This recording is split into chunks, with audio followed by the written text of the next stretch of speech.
Halo, halo, halo, halo. Ketemu lagi dengan Circle Cyclones.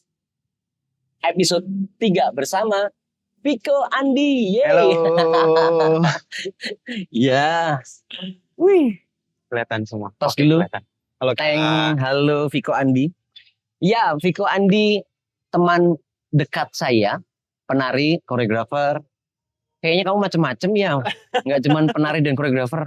Kamu juga stylist, sering bantu aku untuk kostum, makeup juga keren.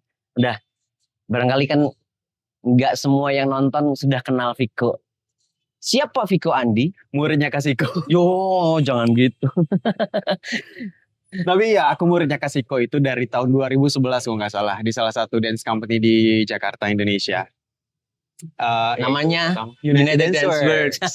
Nah, itu belajar banget di situ, lumayan banyak. Jadi ya gitu, kita mau ngapain Kak? Iya, ngobrol aja sih. Ngobrol Jadi Circle Cyclones kembali lagi hadir untuk menjadi ruang nyaman bagi penikmat seni tari. Ya, penikmat seni tari itu berarti kan banyak yang sekarang sering ikut kelas gitu. Oh, kayaknya Circle Cyclones tuh kepengen menemani mereka bertumbuh di ruang tarinya dan mengenal persona-persona yang inspiratif gitu, penuh dengan inspirasi gitu.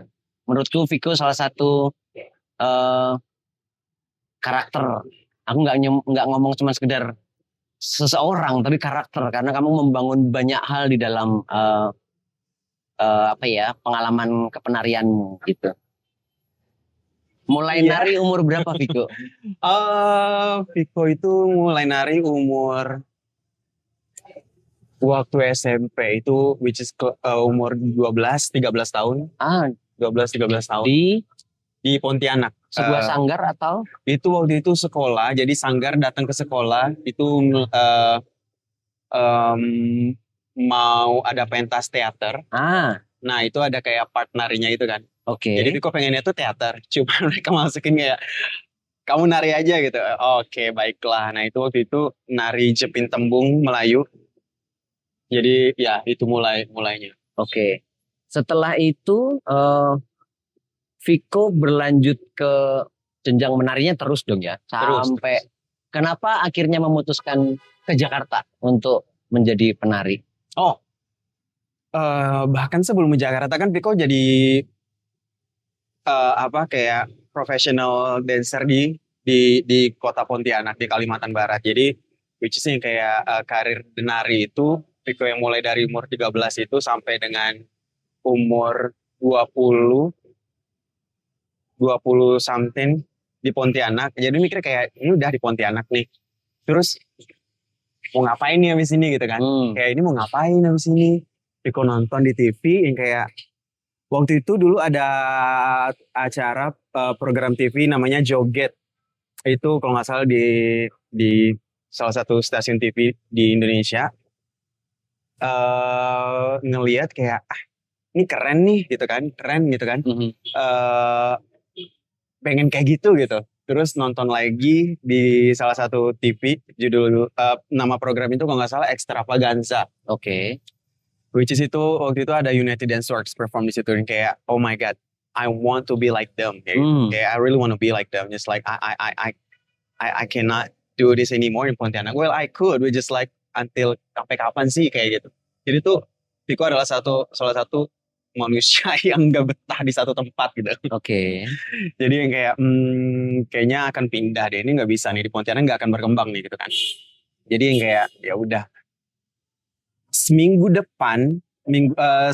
setelah Viko ngomong kayak gitu, itu langsung packing dan segala macam, beli tiket di pagi itu juga, malamnya itu Viko berangkat ke Jakarta, langsung pindah ke Jakarta. Oke. Yes. Itu yang kayak wow, it's really happened. Momentum pindah ini mudah nggak secara mental ya? Karena kan dari of course not. Oke. Of course not. Like kayak nggak bisa. Itu hancur-hancuran sih waktu itu. Awal-awal banget kayak satu, kita anak laki-laki yang udah decide keluar dari rumah, meninggalkan orang tua, meninggalkan pekerjaan yang udah ada, karir yang udah ada dibangun, em, hal-hal yang udah dipegang di Pontianak, di Kalimantan Barat, itu udah ditinggalin gitu aja gitu loh Kak. Teman-teman semuanya, sahabat, murid-murid, kerjaan itu semuanya Viko tinggalin buat pindah ke Jakarta. Dan itu it was not easy at all. Kayak is it gonna work gitu loh, kayak ini. Jadi tuh yang kayak ya udahlah, pasrahin, rasain dulu sakit-sakitnya for couple years. Itu benar-benar sakit banget, lumayan banget itu strugglingnya. Ya itu terus datang ke Jakarta, terus audisi, cari yang United Dance Works tuh daerah mana sih gitu. Ini kan buta banget nih anak kampung di di Jakarta gitu ya, di kota besar banget. Terus mau nyari apa United Dance Works di mana sih di dance company ini gitu kan. Ternyata di daerah Kemang di Bangka. Kesana daftar, ikut kelas dulu. Lama-lama mereka buka audisi beberapa bulan, couple months setelah Viko pindah. Nah langsung ke audisi. Alhamdulillah keterima. Dan kita bertemu. Yeah. Yes. Oke. Aku merasa Viko di petualangan menari, berpentas, belajar tetap di dalamnya, kamu tetap terus menggali potensinya, dan akhirnya ya kita semua tahu Viko sudah melakukan banyak pementasan baik di dalam negeri sampai luar negeri. Ya, alhamdulillah. Boleh diceritakan Viko momentum yang paling memorable gitu saat kamu pentas, di mana mementaskan karyamu yang berjudul apa? Biar nanti kita juga sematkan videonya barangkali singkat gitu. Mungkin ada videonya masih ya, cuman yang sebenarnya itu paling memorable banget itu pentas di luar. Itu waktu pertama kali Viko umur 16 tahun atau 17 tahun. Itu dari Kalimantan, dari Pontianak, kita perform di Malaysia dan Brunei. Dan itu kayak masih remaja banget kan, yang kayak ini apaan sih gitu. Dan itu perwakilan dari provinsi dan universitas. Ini tari tradisi atau kreasi? Tradisi dan kreasi. Itu ada dua perform. Jadi tari tradisi sama tari kreasi tradisional juga. Itu sangat memorable banget. Jadi itu kan nggak mikir ya, ini si anak remaja ini masih kecil banget.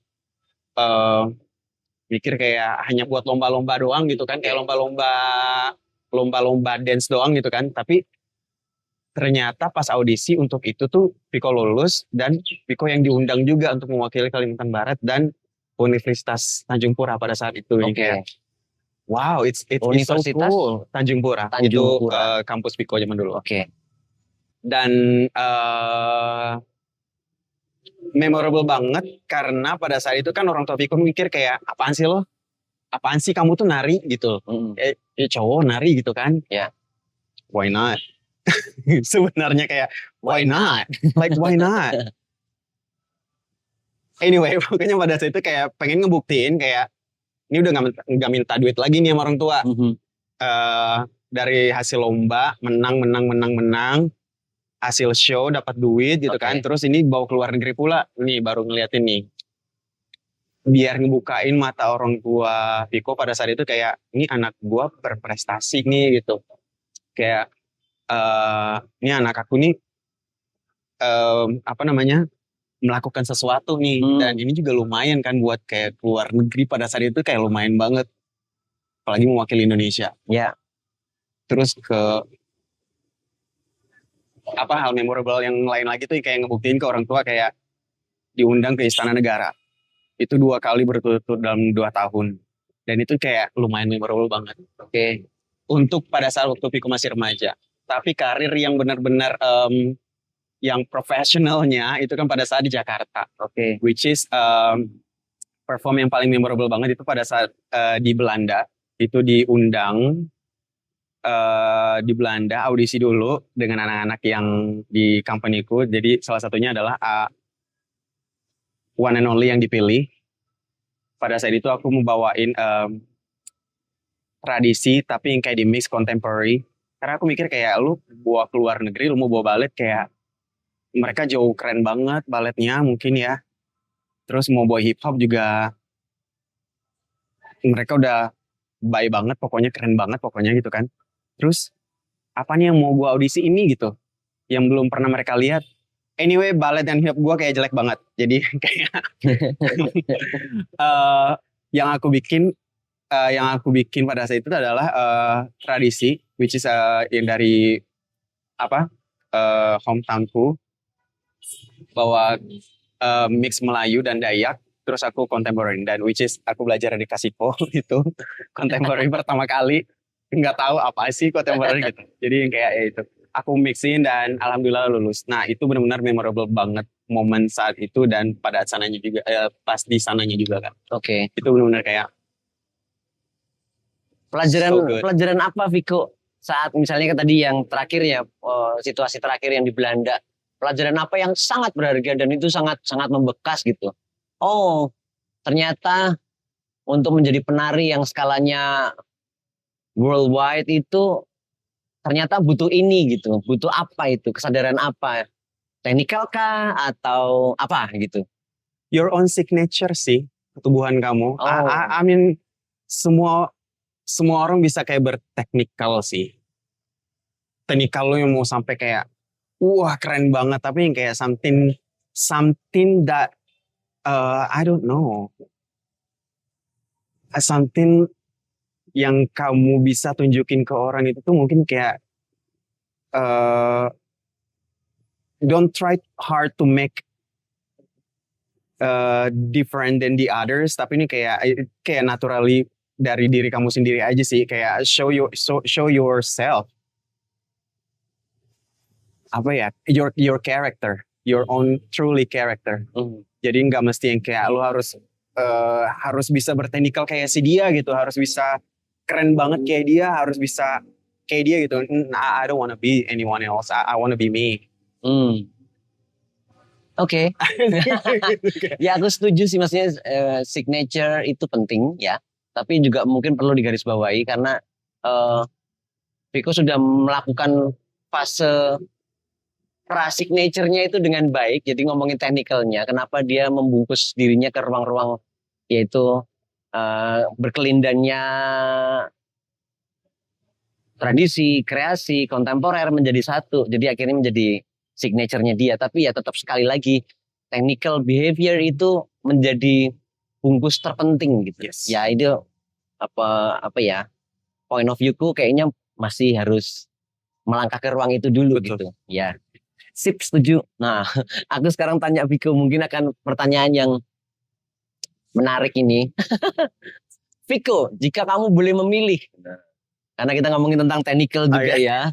Technical itu kadang-kadang ada orang yang dapat jatah punya technical yang bagus, tapi kadang-kadang tidak punya jatah itu. Nah, jika kamu boleh memilih menjadi penari yang punya kecakapan teknikal atau memiliki daya kreativitas yang tanpa batas sebagai penari atau koreografer, dua-duanya nih, pilih yang mana? Wow,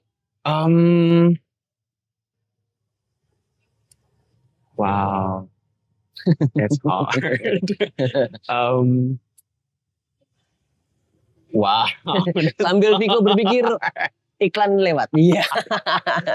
Anyway, iya sih Kak. Kayaknya akan milih yang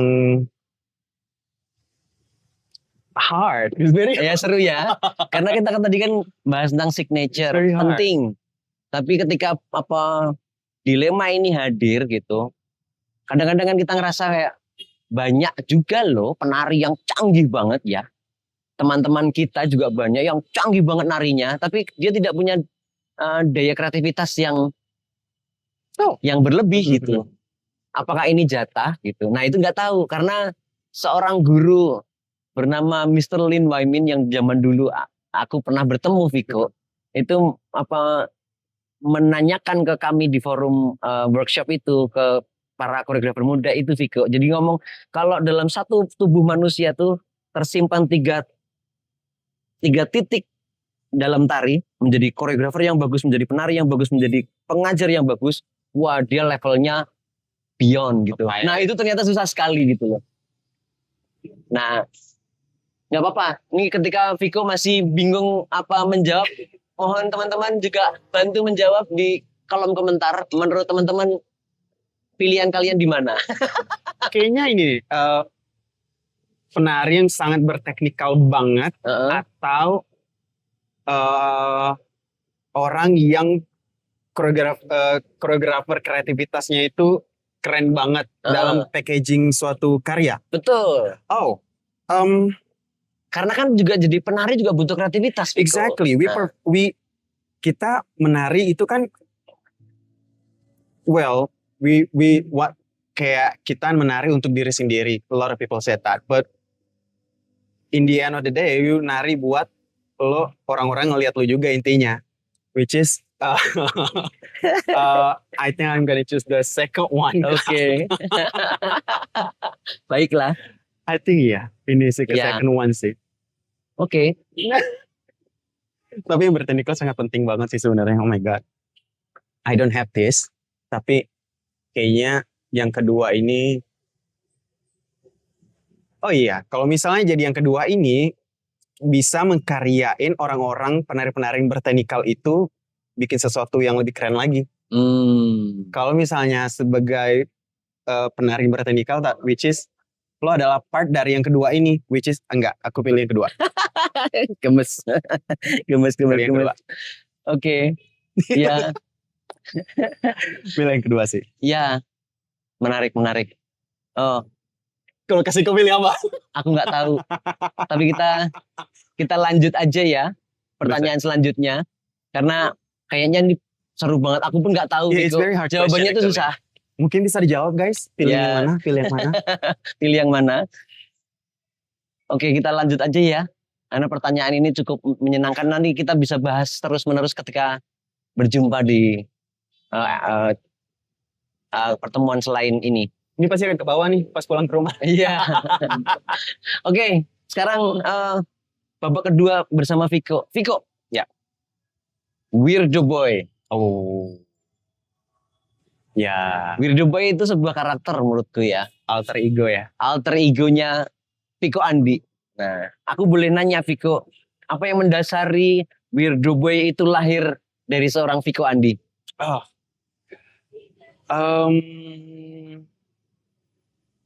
Anyway, Weirdo Boy itu tuh lahir tahun 2020 pas di COVID.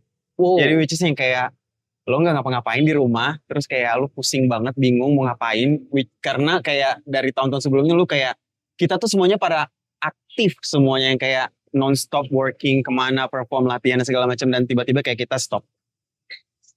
Kayak oh my god, ini nggak bisa nih, orang kreatif nggak bisa digituin. Kita semua nggak bisa digituin. Jadi itu kayak Oke, I think kayak bikin sesuatu hal yang sebenarnya tuh aku udah selalu bikin waktu di Pontianak. Aku suka bikin headpiece, bikin kostum, bikin coret-coret muka, make up dan segala macam, karakter make up.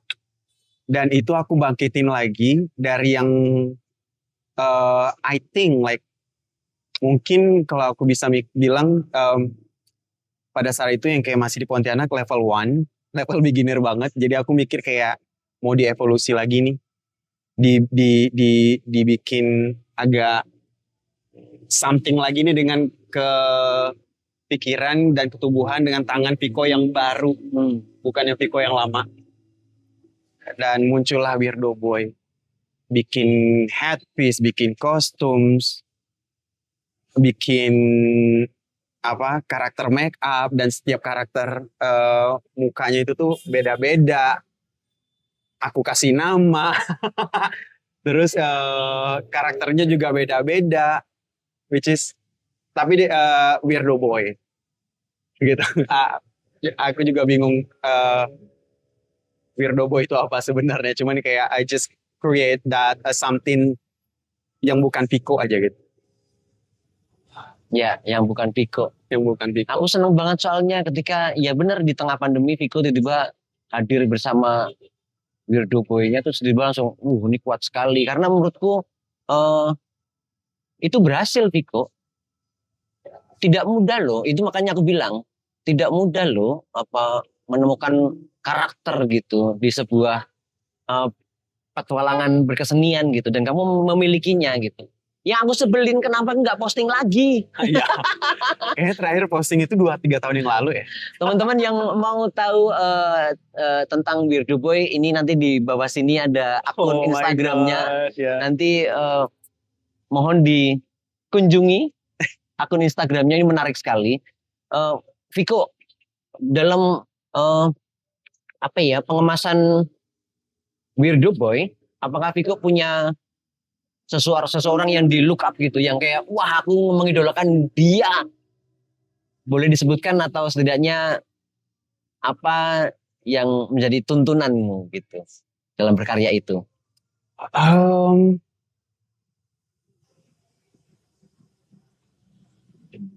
Inspirasi dari seseorang? Inspirasi, yes.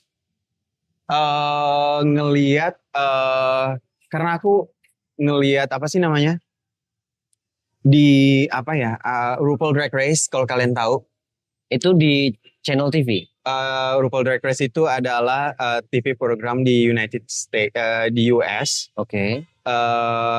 Drag competition. Oh wow. Jadi itu kayak orang-orang kreatif drag itu di level up lagi. Oh. Jadi ya mereka kompetisi di situ. Nah itu salah satu inspirasi juga berkarya Weirdo Boy ini. Dan juga itu ngelihat kayak inspirasiku tuh kayak apa ya?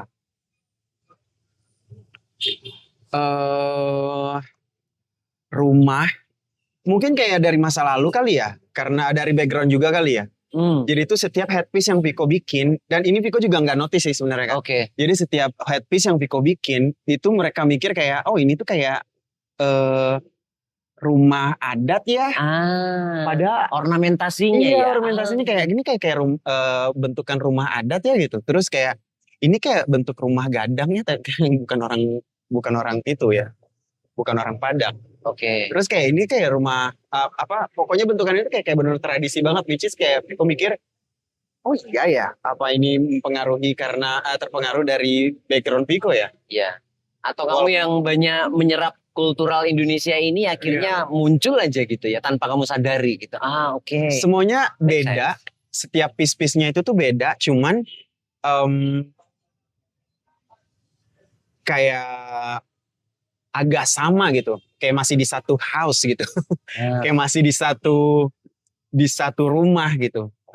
Nggak ngerti bahasanya apa, cuman kayak iya itu sih yang menginspirasi Viko.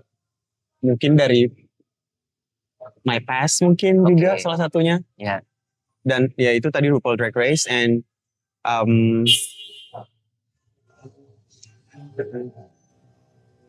nggak tahu bayangannya apa sih. Nggak ngerti. Bukan bikin-bikin aja gitu. Bikin-bikin aja. Viko, itu piece by piece-nya di Weirdo Boy itu kan banyak ya. Itu kamu judulin gak sih? Kamu simpan gak sih setiap ini karya ini gitu? Karena itu kan banyak sekali ya. Banyak banget sebenarnya Kak. Dan Viko juga sebenarnya banyak setelah agak lama nge-stop posting itu, sebenarnya Viko bikin terus tuh. Bikin terus untuk kayak misalnya kalau lagi perform di mana pakai yang baru, perform lagi di mana pakai yang baru lagi. Jadi karena setiap kali Viko mau perform tuh kalau bisa nggak sama gitu. Oke. Wow. Nggak usah sama gitu misalnya. Menarik. Terus ya masih ada di rumah. Masih ada ya. Aku harap sih terusin ya Viko ya. Setidaknya untuk menemani kami semua ini loh yang tidak punya, sekali lagi, jatah kreativitas lebih gitu. Karena aku sangat iri sama Viko ini, terus terang teman-teman. Jangan. Kenapa? Karena aku ngerasa sebagai penari yang aku senang bikin ini, senang bikin itu. Tapi aku tidak punya kecakapan kayak Viko dalam hal make up, dalam hal creating kostum, terus bikin headpiece, bikin apapun itu. Jadi ya mohon bertahanlah terus bergerilya di wilayah kreativitasmu ya. Atas support Kasiko juga Ya, sebenarnya. enggak, maksudnya kan sejak di United Dance World kan kamu juga udah berpetualang itu. Kamu pernah di ruang wilayah kostum. Ternyata kamu di sebelum United Dance World pun kamu juga udah mulai mengerjakan beberapa hal. Dan menurutku ya itu sekali lagi gift. Itu privilege dari sang kuasa. Kita tutup bagian dari Weirdo Boy. Iya. Ya, sekarang kita masuk ke barangkali ini part ending karena durasinya nggak terlalu panjang. Part ending adalah Viko Andi dan mimpi yang terus berlanjut. Ya. Masih ada mimpi Viko tentang perilaku seni pertunjukanmu?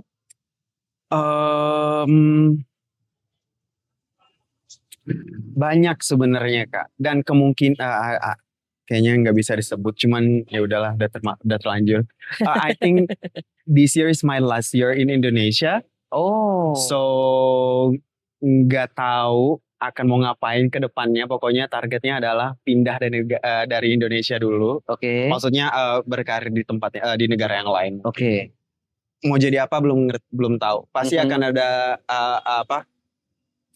berkaitan dengan Viko ini. Ya, nggak apa-apa sih. Maksudnya Artnya Viko ya. Ya aku harap dan semua teman-teman di rumah yang sedang nonton pasti juga berharap Viko dimanapun posisimu, di belahan bumi manapun kamu tinggal dan menetap, tetaplah berkesenian. Yes. Karena pasti. Kesenian sudah memilihmu. Iya. Ya. Sudah membuatmu hadir di dalam kehidupan yang penuh dengan kecamuk ini gitu. Dan kamu mewarnai kecamuk warna-warninya itu. Jadi ya aku harap kamu tetap bertahan, tetap bergerak, tetap melakukan sesuatu. It's okay. Kita pasti akan ketemu di ruang-ruang yang lain. Nah, yes. Ada sebuah, jangan ngomong pesan ya, kalau pesan itu berlebihan. Siapa tahu di teman-teman di rumah sana ada yang ngerasa kayak melihat Viko tuh kayak, Kak Viko gue banget gitu. Nah, pesan-pesan apa ya barangkali ya nggak apa-apa lah, ngomongin pesan juga nggak apa-apa kan untuk generasi yang lebih muda, yang punya kreativitas yang tinggi, punya kesenangan untuk menggambar, membuat make up, styling, nari juga gitu. Apa yang pengen kamu sampaikan ke adik-adik yang nonton? Jangan males. Jangan males. Jangan males, jangan mager. Aku menyampaikan ini karena itu yang aku lakukan. Aku males dan mager kadang sometimes. Tapi kalian jangan males, jangan mager. Bikin aja sebanyak-banyak mungkin. Mungkin nggak banyak orang dulu yang ngelihat, baru 1, baru 2, baru 3. If you believe yourself, gonna go to that point, banyak orang yang akan melihat pasti. Mantap. Semangat. Penutup. Nah, ini penutup bagaimana kami bekerja berdua ya. Ya. Berdua itu banyak ruangnya gitu. Pengemasan kostum-kostum Siko itu sekarang banyak dibantu oleh Viko. Viko itu menemani di beberapa kali pementasan ya. Nanti coba aku munculkan juga foto-fotonya ya, yang di situ ada Viko-nya. Terus oke. Karya yang kita bersama kuatkan ini menurutku irisan, di mana Viko Andi yang Weirdo Boy dan Siko Setianto dalam karyanya Jakarta Philharmonic. Oh ya. Don Juan. Itu kan Viko kreativitasnya didorong semaksimal mungkin untuk mendandani kami semua. Kami semua itu para penari ya. Itu berapa penari ya Viko ya? Itu banyak ya. 9, cowok semua, terus ada 2 cewek doang. Dan itu kayak switch gender. I think that's one of moment that inspired me as well, Kak. I mean kayak nge-build my passion and confidence to make Weirdo Boy. Yes. Itu benar-benar kayak oh my god, kita dibebasin gini pakai switching gender, kayak itu keren sih. Itu momennya mantap banget sih. Itu keren sekali mantap sih. Banget, ya. Aku sangat berterima kasih kamu bersedia untuk mau gitu. Kayak oh yes, of course. Kamu Pas aku tanyain Viko, ini make upnya begini, aku akan switch gender gini-gini, aku bilang, wah interesting Kak Siko, ayo lakuin gitu. Dan akhirnya ya itu saat obrolan bersama itu kayak lecture program kan diomongin, wah Siko brilian sekali nge-switch gender, ngomongin Don Juan perempuannya hanya 2 ya, biasanya Don Juan kan perempuannya banyak, lakinya 1 gitu. Ini enggak, ini perempuannya 1, lakinya banyak, tapi di switch gitu. Aku sih nggak ngerasa brilian ya. Oh, that was brilliant idea actually. Kegilaan bersama Viko ada yang terfasilitasi dan direalisasikan itu. Itu keren sih. It was so fun. Ya. Terima kasih banyak ya Viko ya. Thank you banget kasih. Kita cukupkan obrolan bersama Viko. Sekali lagi teman-teman, Circle Cyclops hadir untuk menemani kalian semua yang terus menyukai tari, terus berkembang di tari, terus menganggap tari itu menjadi medium untuk berekspresi dan memerdekakan diri, ya. Circle Cyclops, gabung circle, update level, ya. Terima kasih Viko Andi, tos dulu kita. Kita ketemu lagi di karya-karya yang selanjutnya. Amin. Tolong tuliskan di kolom komentar di bawah karakter persona orang-orang yang berprestasi siapa lagi yang pengen dihadirkan untuk diobrolkan bersama tentang sepak terjangnya, bagaimana mereka lahir di dunia kesenian terutama tari. Sampai jumpa. Dadah. Thank you.